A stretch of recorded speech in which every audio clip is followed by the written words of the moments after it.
Morning, everybody. Richard here. We started this at 9 o'clock, but Periscope froze up on us, so this is a take 2 of Candid Coffee in the morning with Richard. And this morning we're going to talk about wheels and deals in network marketing and how that affects you and how it affects our profession and our reputation and our ethics. And I'm sitting here in Coeur d'Alene, Idaho at the beautiful Black Rock Resort Golf Course, and the stunning Sarah from Bliss Business will give you a pan of our office.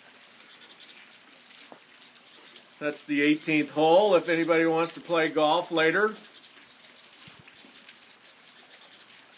So let's talk about deals. There's a lot of this has been going on in the news lately with some high-profile people leaving high-profile companies, and it's kind of the same old story.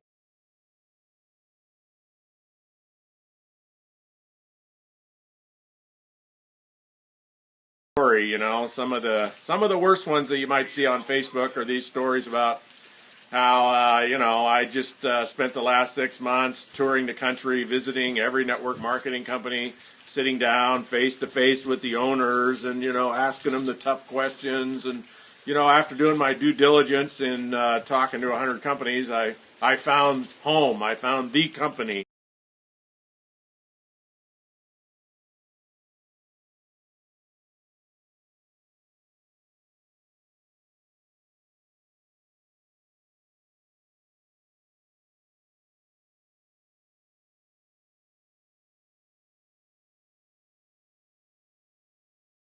The most extraordinary company in the world, and this is where I've decided to plant my feet.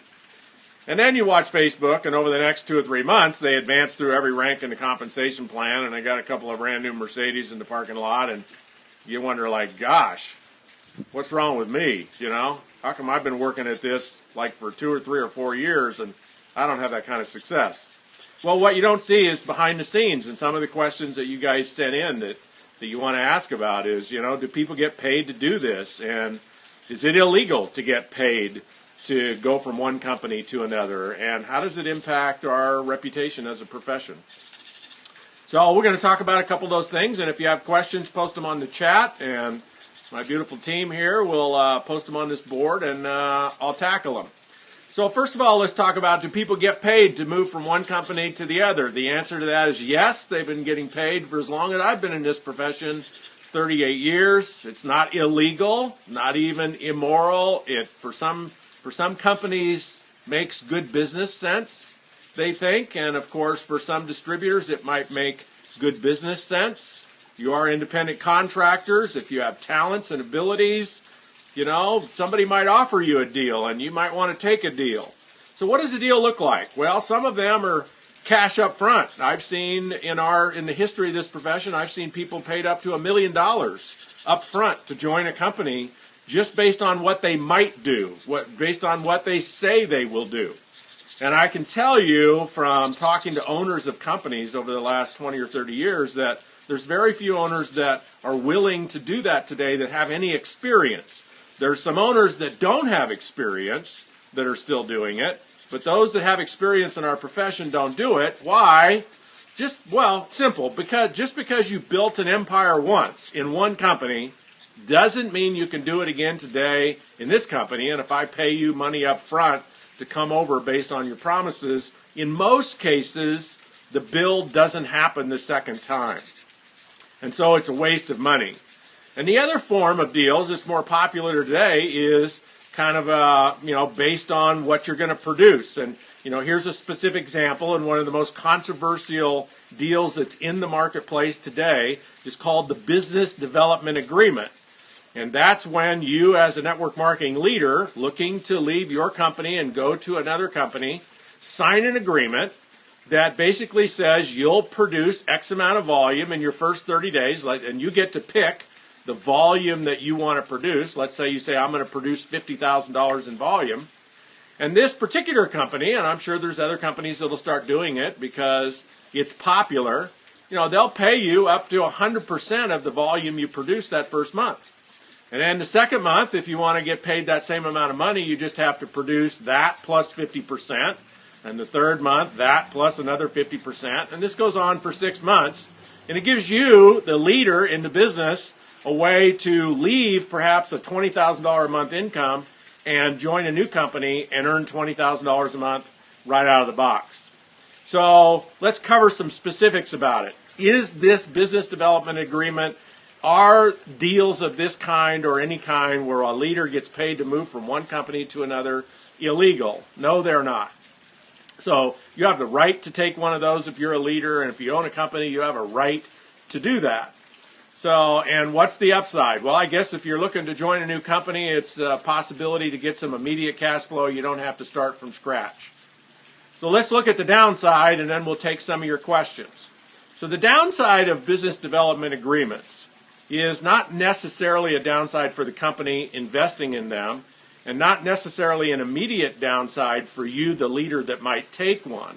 And it's not a financial downside necessarily. It's more of a reputation and an integrity downside. So some of the people that have come to me and said, I've been offered this agreement, have asked me, should I take it? And, here's some of the questions I asked them in response to that. I said, well, if you take a business development agreement and you're joining this new company, and you're guaranteed to earn $20,000 your first month if you produce X amount of volume, are you going to tell the people that you're recruiting into this new company that you're getting paid $20,000 your first month? Something for you to think about. Of course, the answer that I got almost from all of them was, well, no. That's my private business. I wouldn't tell anybody I was getting paid $20,000. Okay. So you're joining the company because you're getting paid $20,000, and you want everybody else to join the company, and they're not getting paid $20,000, and you don't want them to know you're getting paid $20,000. So if that fits with your values, then you probably just joined a company that matches your core values. And there are a lot of network marketing companies out there that, integrity doesn't matter, transparency doesn't matter. Secrets are the code of operation, as opposed to, let's just put it all on the table and let truth be the most important thing. So, that's some of the downside. Probably the biggest downside of the business development agreements is the transparency. I'm not against them as long as everybody knows that they're going on, as long as when you get on Facebook and you're moving from one company to another, what you say is, the reason I'm moving from company A to company B is they're paying me $20,000 to do it and nobody else paid me that much. Then I think BDAs are just great. And so let's see, do you have any questions, specific questions that we can get to on this that come up for any of you? Well, we have our Candid Coffee.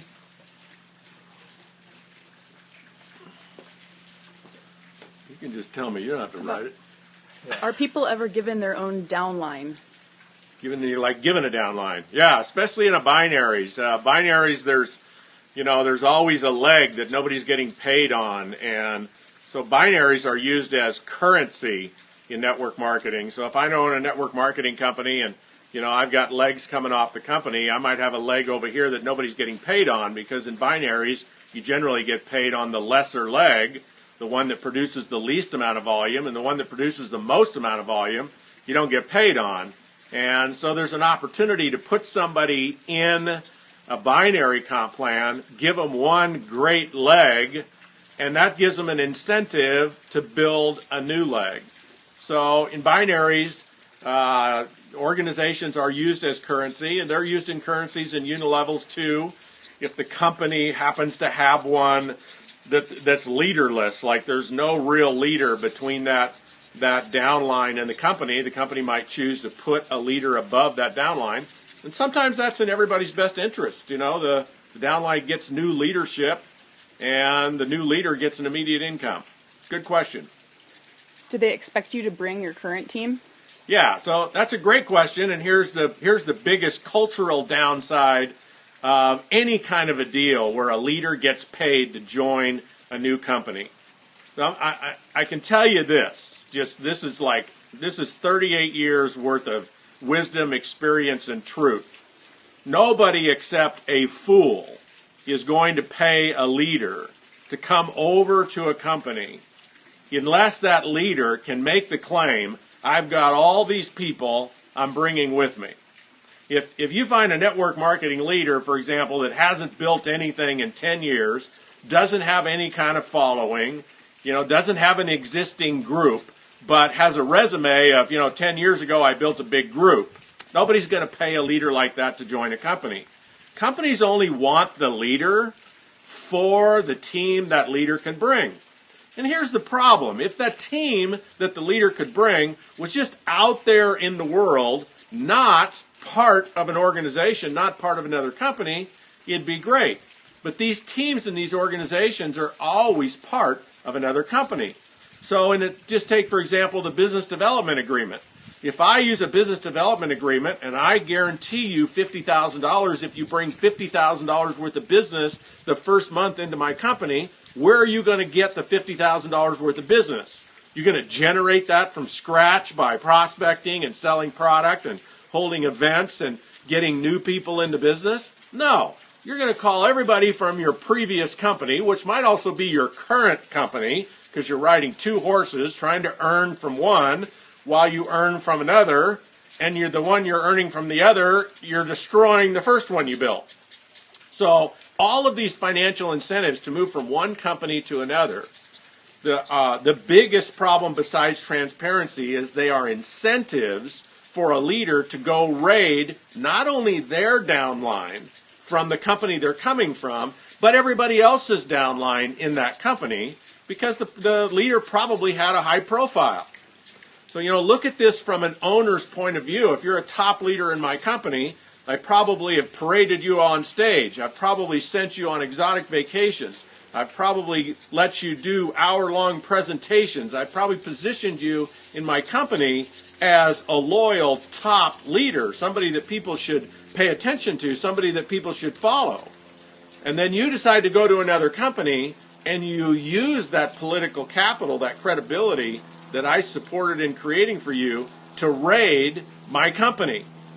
Now this is where the business development agreements and the deals start to get into litigation. So I said earlier, does a company have a right to offer a deal? Absolutely. Do you have a right to take a deal? Absolutely. Guess what else is absolutely? As the company that's being raided, I have the right to sue you. You as the leader and you as the company that offered the business development agreement. And there's plenty of case law precedent that is on my side to sue you as a company owner. So when you take one of these deals, or you see somebody take one of these deals, they're putting your family in jeopardy, because the legal costs of this kind of litigation can be in the hundreds of thousands of dollars, and the judgments can be in the millions of dollars. And this is a subject that the Direct Selling Association, I'm a senior member of the Ethics Committee on the Direct Selling Association.